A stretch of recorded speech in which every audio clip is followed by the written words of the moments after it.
Our friend, an election law reform initiative and senior legal fellow at the Heritage Foundation, Hans von Spakovsky, joins us again.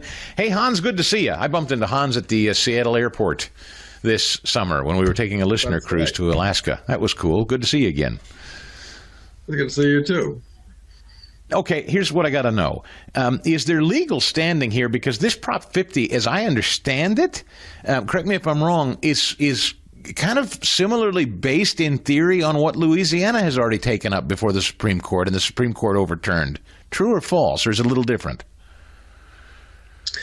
Well, if the new plan that California has put together for the congressional districts, if they drew the boundary lines based on race, then, whoever sues over that has a very high chance of winning. The reason for that is that look, back in 1993, when Janet Reno was the Attorney General, there was a big case came out of North Carolina in which the legislature had put together this Democratic congressional district. It looked like a dumbbell.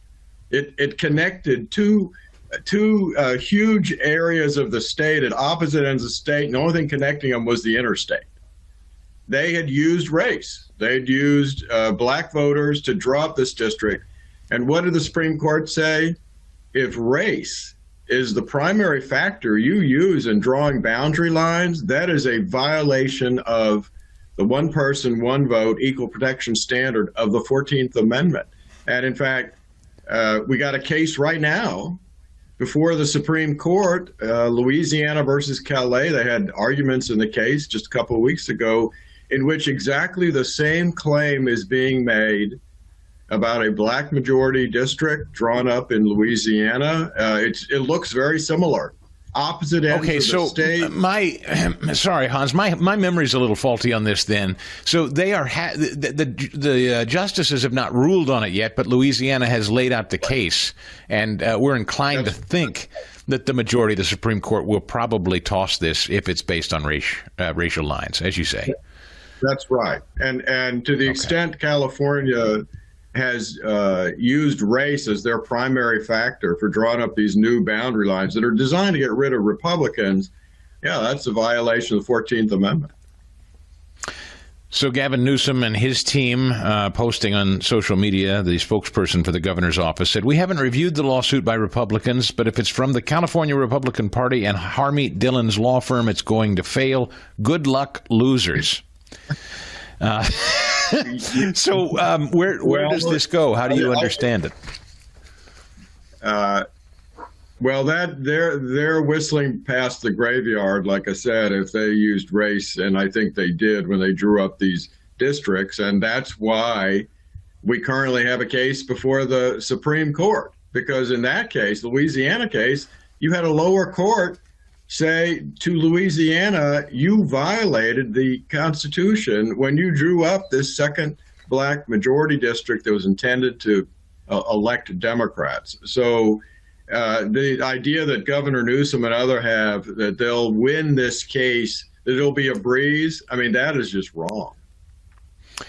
All right, Hans, I always like, after big election days, we always lean on you as an election law expert. What did you see out of this last election cycle? Obviously, there's always a lot of problems with fraud. I know President Trump has wanted to address the mail-in vote. What did you see in Tuesday that's a point of concern or maybe has worked better than in the past?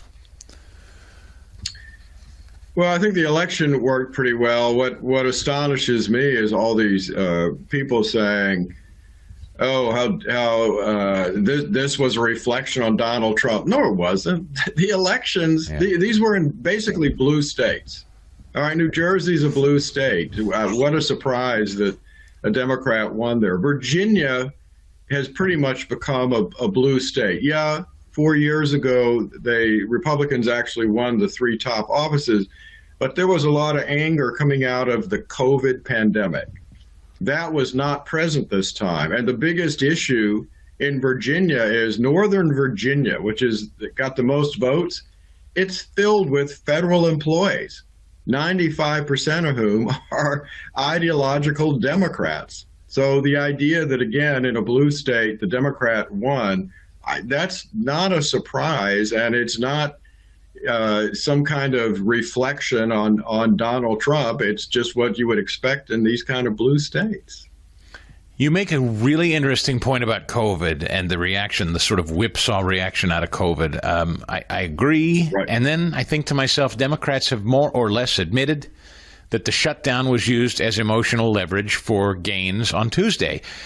Is that where we are now? That every time the Democrats want something, they want to exact something out of the people, they're going to bring us to some sort of crisis meltdown mode, whether they shut down the government or lock us away in our homes.